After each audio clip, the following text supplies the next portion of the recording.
Benjamin Franklin, con un talento aparentemente sin límites para la invención, dio la primera descripción útil de la carga eléctrica.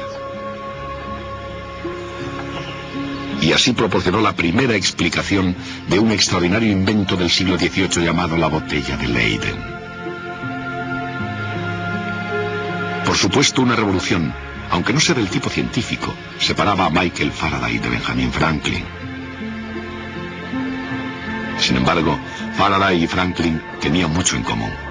Compartían una ignorancia casi perfecta de las matemáticas, una insaciable curiosidad por la naturaleza, especialmente la naturaleza de la electricidad, y una participación verdaderamente considerable de genialidad.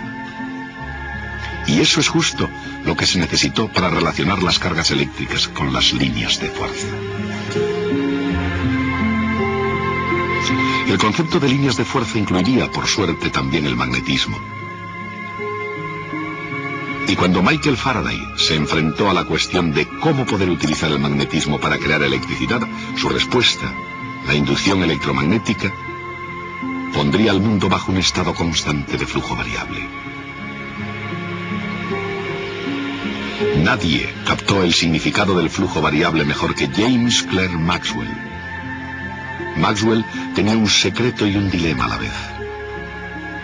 El secreto era que oculta detrás de las fuerzas entre cargas eléctricas y detrás de la fuerza magnética entre corrientes eléctricas estaba nada menos que la propia velocidad de la luz esperando ser descubierta.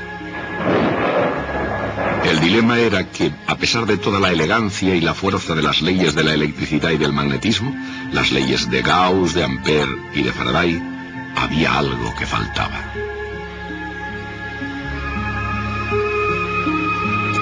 Cuando James Clerk Maxwell suministró la pieza que faltaba, la idea de que un flujo eléctrico variable podría producir un campo magnético, no solo había iluminado todo el espectro electromagnético, había completado la ciencia de la electricidad y el magnetismo.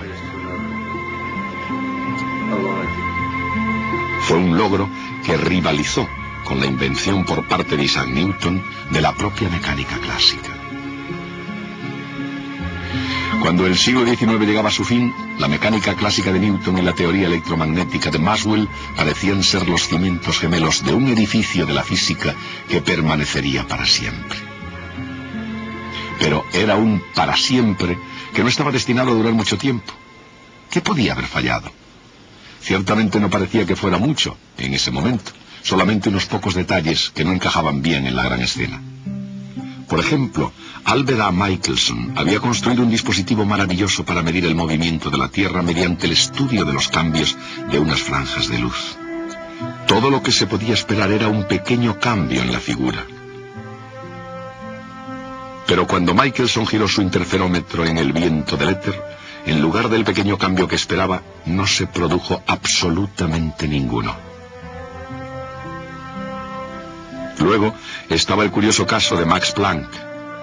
Su problema era explicar el color de un cuerpo caliente brillante. Para resolver este problema necesitó introducir una nueva constante. Era una constante muy pequeña. De hecho, Planck tenía la esperanza de que se anularía por completo, pero no se anuló.